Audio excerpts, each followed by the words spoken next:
Welcome my YouTube family. आप देख रहे हैं ओनली व्यूअर्स।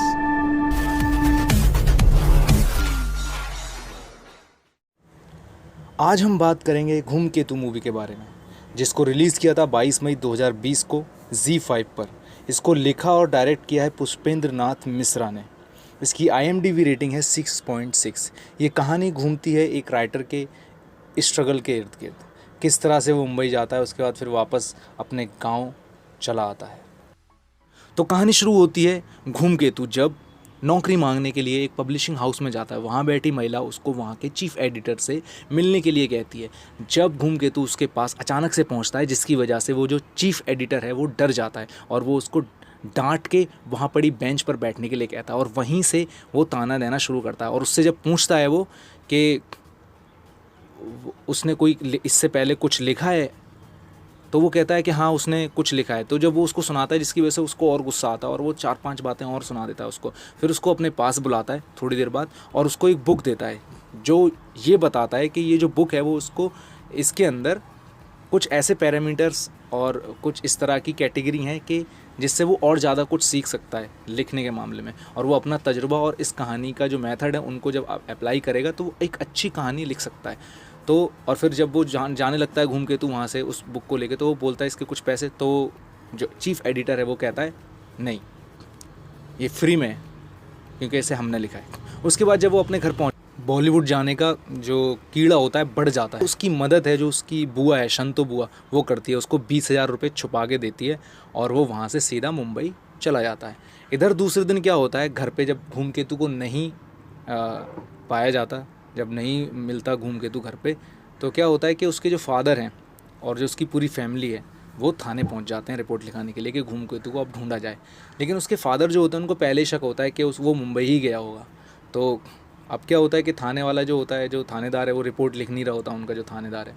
फिर उसके जो चाचा हैं, जो एक पॉलिटिशियन है, वो अप्रोच लगाते हैं वहाँ के एक लोकल MLA से कि उनके भतीजे को ढूंढा जाए। अब चाचा की अलग ही कहानी है। जो उसके चाचा हैं उन्होंने शादी नहीं की है, वो कुंवारे हैं अब तक।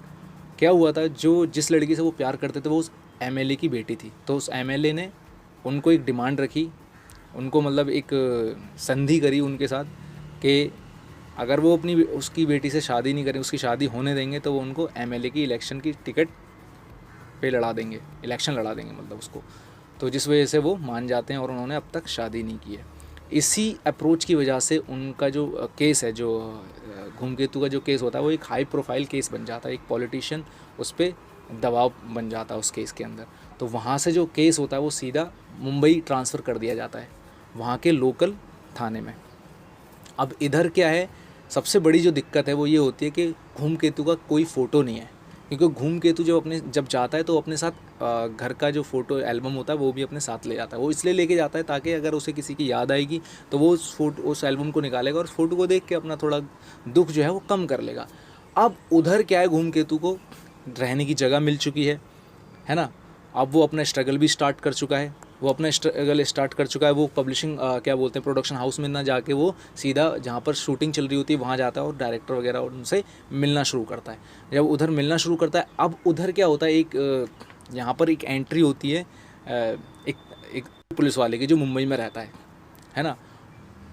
उसका एक अलग ही, उनकी अलग ही कहानी है। उनके जो दादा होते हैं वो एक रॉयल फैमिली से होते हैं, जो जिनके पास बहुत सोना वगैरह होता है। वो एक बार जा रहे होते हैं तो उनके ऊपर जो डाकू हैं वो हमला कर देते हैं, उनका सारा सामान चोरी कर लेते हैं, सब कुछ छीन लेते हैं उनसे। तो उनका जो बेटा होता है, यानी कि जो इंस्पेक्टर के जिसके पास केस गया है, उसके फादर बदला लेते हैं डाकू से। तो डाकू उसको भी मार देता है।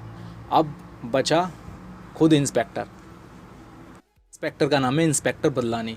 ये मशहूर हैं कि इन्होंने अब 15 साल से अब तक कोई भी केस सॉल्व नहीं किया है और ये घूस बहुत ज़्यादा खाते हैं, जिसकी वजह से इनकी जो सीनियर इंस्पेक्टर है इनको बुलाती है और इनको वार्निंग देती है कि अगर 30 दिन के अंदर इन्होंने ये केस सॉल्व नहीं किया तो इनको ट्रांसफ़र कर दिया जाएगा ऐसी जगह जहाँ पर ना इनको घूस मिलेगी, घूस तो बहुत दूर की बात है, इनको घास भी नसीब नहीं होगी।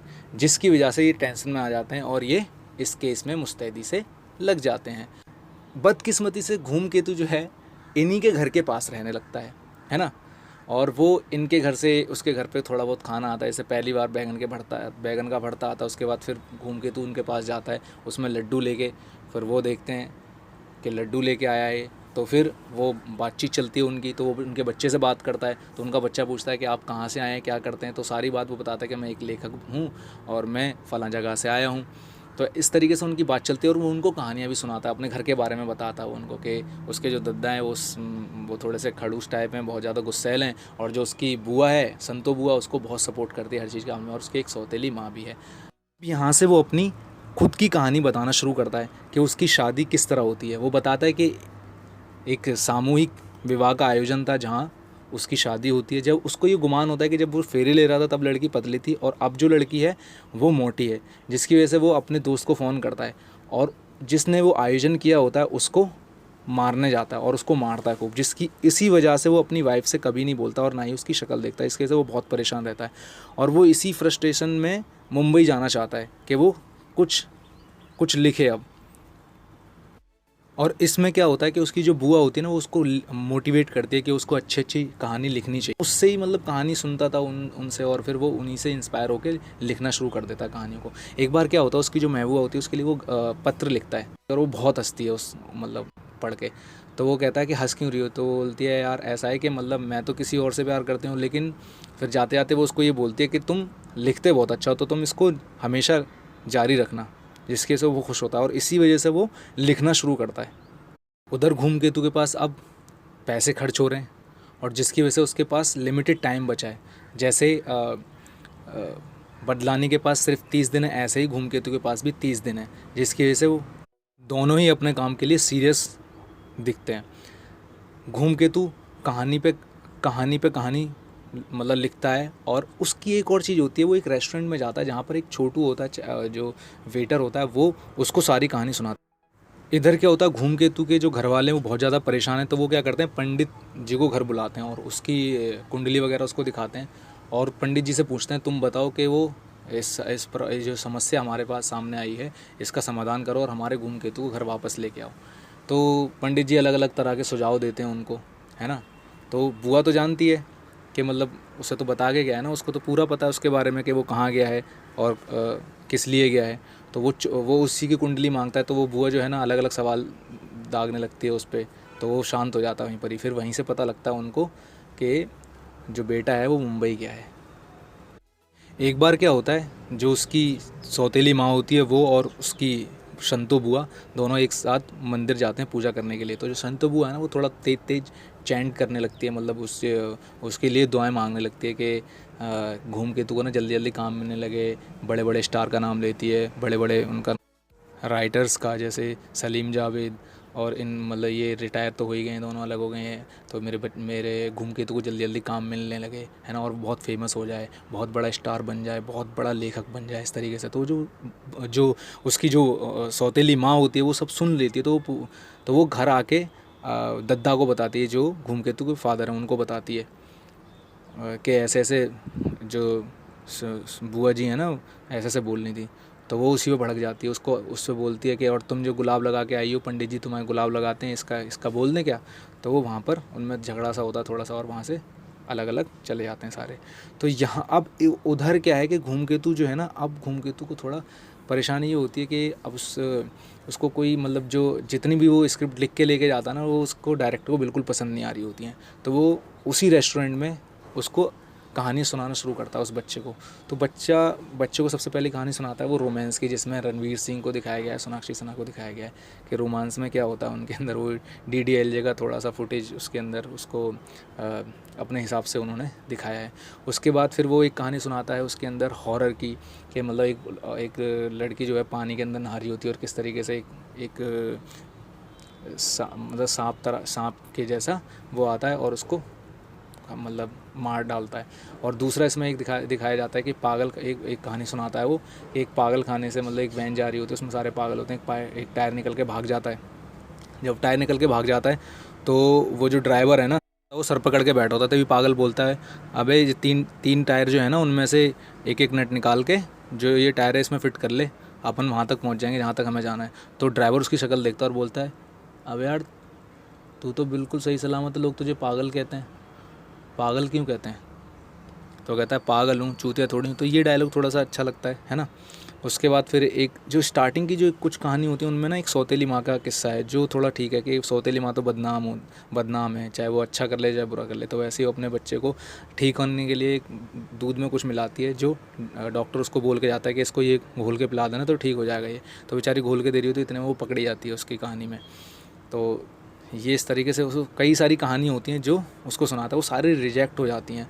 अब होता क्या है कि वो थक हार के एक वो एक्शन लेता है कि शाहरुख खान के स्टूडियो जाता है और वहाँ जो रिसेप्शनिस्ट बैठी होती है उससे पूछता है कि शाहरुख खान जी हैं क्या? तो वो कहती है नहीं, वो तो शूटिंग पे हैं अभी। तो बोलता है कि अच्छा शूटिंग का एड्रेस दे दो, मैं वहाँ पहुँच के उनसे मिल लूँगा। स्क्रिप्ट रख के बड़ा पाव खाने लगता है। इतने में कोई एक जना आता है और उसकी स्क्रिप्ट लेके भाग जाता है, जिसकी रिपोर्ट लिखाने के लिए वो थाने में जाता है, जहाँ पर मिस्टर इंस्पेक्टर बदलानी बैठे होते हैं। और वो बताता है कि उसकी स्क्रिप्ट चोरी हो गई है। जिससे बदलानी पूछते हैं किस तरह की इसकी? बोलता है वो कहानी, मैं कहानीकार हूँ। और मैं जब वो अपना नाम बताता है धूमकेतु, तो उसका दिमाग वो एकदम से अलर्ट हो जाता है और फिर बोलता है अच्छा फ़लाँ जगह से? तो वो कहता है हाँ। तो कहता है 1 मिनट बैठ, और दूसरे इंस्पेक्टर को बोलता है कि इसको चाय पिला। और जाता है और क्या बोलते हैं रिपोर्ट, मतलब जो FIR की जो कॉपी होती है, जो फाइल होती है वो निकलवाने के लिए। इतने में वो जो धूमकेतु है वो इंस्पेक्टर को बोलता है कि मैं अभी आया, ज़रा टैक्सी वाले को भाड़ा देके। और वो ये बहाना करके बाहर निकल जाता है। इतने में जब वहाँ पहुँचता है क्या बोलते हैं बदलानी, तो उसको वहाँ धूमकेतु दिखता नहीं है, वो बाहर जाता है, वो जा चुका होता है। फिर वो उसका ट्रांसफ़र लेटर लेके अपने घर जा रहा होता है, अपने घर निकल जाता है। उधर क्या होता है कि धूमकेतु अपना सामान वामान बांध के और एक वीडियो बनाता है, मतलब जो उसका जो रूम होता है ना उसमें CCTV फुटेज, CCTV एक कैमरा लगा होता है जिसकी फुटेज रिकॉर्ड हो रही होती है सारी। तो उसमें अपना कुछ बताता है वो कि आया और बहुत अच्छा लगा ये वो, है ना। तो और वहाँ से अपना सामान बांध के नीचे आता है वो। जब वो बाहर आ रहा होता है गली के अंदर, तो जो इंस्पेक्टर बदलानी होता है उसके और धूमकेतु की आपस में टक्कर होती है। तो अपना धूमकेतु जो होता है अपना सामान उठा के चले आता है। उसके बाद जब बदलानी अपने घर पहुँचता है तो उसका बेटा बोलता है कुछ लाऊं क्या? तो वो कहता है धूमकेतु। तो कहता है ये धूमकेतु? हाँ मैं ला दूँगा। तो वो कहता है अरे उसके लिए मुझे गिफ्ट चाहिए। तो बोलता है बेटा तेरे को जो मांगेगा वो दूंगा, मतलब दो तेरे को वो जो भी कुछ मांगता है वो दो दूंगा, है ना। तो उसकी जो वाइफ होती है वो कहती है अरे हमारे पास भी, हमारे यहाँ तो एक था एक धूमकेतु जो यहीं रहता था और वो लिखता है और फलां जगह से। तो उसका वो कहता है वो फिर वो फुटेज देखता है, मतलब CCTV की। वो कहता है यही तो, वो देखता है यही है। उसके बाद फिर अपने जो इंस्पेक्टर जो होता है उसके जो नीचे काम करता है उसको बोलता है वो कि जल्दी स्टेशन पहुँच और ऐसे ऐसे वो बंदा मिल गया है। वो जाते हैं वहाँ पर, नहीं मिलता और वो वहाँ से जा चुका होता है। क्यों वो जाता, क्योंकि उसकी उसकी जो वाइफ़ की उसे याद आने लगती है बहुत ज़्यादा, मतलब उसके घर वालों की उसे याद सताने लगती है, जिसकी वजह से वो अब मुंबई छोड़ के जा रहा होता है। उधर क्या होता है, जो स्क्रिप्ट उसकी लेके भागा होता है ना, कोई जो स्क्रिप्ट उसकी लेके भागा होता है, वो स्क्रिप्ट एक जो अपने भेलमुड़ी वाले होते हैं ना, इनके पास चली जाती है। तो वो भेलमुड़ी वाला क्या बोलते हैं उसमें देता है और वो जो भेलमुड़ी होती है वो अमिताभ बच्चन जी के पास पहुंच जाती है। जब अमिताभ बच्चन जी उसको खा लेते हैं, मतलब तो उसको देखते हैं कि यार ये तो एक लाइन लिखी हुई है। वहाँ पर उनको डायरेक्टर जो है ना एंड का सीन समझा रहा होता है। तो वो कहते हैं यार इसमें ये चीज़ नहीं, इसमें अगर ये वाली लाइन अगर मैं डाल दूँ तो ज़्यादा इफेक्टिव लगेगा। तो वहाँ से ये डायरेक्टर जो होता है, मतलब वो चला जाता है। तो अमिताभ बच्चन जी बोलते हैं कि ज़रा इस नंबर पर कॉल लगाओ, अपनी जो असिस्टेंट होती है उसको। वो कॉल लगाती है तो उसके दद्दा उठाते हैं धूमकेतु को। तो जब वो फ़ोन उठाते हैं तो इतने में वहाँ एक कुतिया जो होती है भौंक रही होती है। तो वो कुतिया को बोलते हैं, उसको लगता है कि ये मुझे बोल रहे हैं, तो वो फ़ोन काट देती है, जिसकी वजह से उनकी बात नहीं हो पाती। इधर क्या है, धूमकेतु अपने गांव पहुंच चुका है, अब जहाँ पर वो पहुंच चुका है वहाँ पे, और वो अपनी बुआ के पैर वैर छूता है, फिर अपने फादर के जो उसके अपने दद्दा के पैर छूता है अपने चाचा के कहने पे। उसके बाद फिर वो अपनी वाइफ से मिलता है और वाइफ से सारी माफ़ी तलाफ़ी मांगता है, अपनी माफ़ी मांग लेता है और बोलता है हमने तुम्हें बहुत याद किया और हम तुमसे बहुत बात करना चाहते हैं, तुम यहाँ बैठो। तो उसको जब वो देखता है कि ये कौन है, तो वो इतनी पतली हो चुकी होती है कि अब वो सब अच्छी लगने लगती है। मतलब अच्छी तो पहले से ही लग रही थी, लेकिन वो चौंक जाता है कि ये कौन है। तो फिर उसको पास बिठाता है और वो जो प्रॉमिस उसने तोड़ा होता है कि वो एक बार उसको कुल्फ़ी खाने के लिए बोलती है कि उसकी साइकिल पे बैठ के वो कुल्फ़ी खाने जाएगी, तो वो मना कर देता है। तो वो अब बोलता है कि अब हम तुम्हें कुल्फ़ी खिलाने साइकिल पे बिठा के लेके जाएंगे। और उसके लिए वो एक गिफ्ट भी लेके गया होता है मुंबई से। तो अब वो क्या करते हैं कि जब शाम को, मतलब वो उसके उसका प्रॉमिस पूरा करने के लिए साइकिल पे बिठा के कुल्फ़ी खिलाने के लिए लेके जाता है। तो वहाँ पर वो एक मूवी देखते हैं जिसमें अमिताभ बच्चन जी भी होते हैं, और जब अमिताभ बच्चन जी डायलॉग बोल रहे होते हैं ना, तो उसी के लिखे हुए सारे डायलॉग अमिताभ बच्चन जी बोल रहे होते हैं। तो जिसकी वजह से वो बहुत सरप्राइज़ हो जाता है कि यार ये कैसे हो सकता है। अब इससे पहले क्या होता है कि जोशी जी को वो सारी बात बता देता है, और जोशी जी बोलते हैं फिर तुम यहीं आ जाओ, यहाँ पर कुछ लिखो, फिर तुम बॉलीवुड के बारे में लिखो। तो वो कहता है ठीक है, तो उसको नौकरी वहाँ पर मिल जाती है। अब ये बात वो अपने दद्दा जी को बता देता है। तो फिर दद्दा जी जो होते हैं बहुत चिढ़ते रहते थे उससे, लेकिन क्या होता है ना कि उसकी बुराई नहीं सुन सकते थे वो किसी से भी। तो फिर एक दिन क्या होता है ना, जिस दिन वो नौकरी, जैसे कल नौकरी पे जाने वाला होता है, तो आज वो उसके लिए कपड़े और मिठाइयाँ लेके आते हैं। तो वो उसकी बुआ को बोलते हैं जा के दे दे। तो ये कहती है नहीं तुम ही खुद जाके दो, तो फिर वो खुद जाते हैं देने के लिए। तो ये जो सीन होता है ना यहाँ पर पर्टिकुलर, इस सीन के लिए मैं कहूँगा कि आपको ये मूवी देखनी चाहिए। और ये मूवी आपको इस सीन के लिए ना, मतलब आपको रुला देगा ये सीन। अब मैं चाहूँगा कि ये सीन के लिए आपको देखनी चाहिए। मूवी तो वहीं एंड हो जाती है जब वो थिएटर के अंदर अपने आप अपने सारे डायलॉग्स अमिताभ बच्चन जी के मुंह से बोलते सुनता है। तो ये मतलब इस तरह से इस कहानी का एंड हो जाता है। Thank you.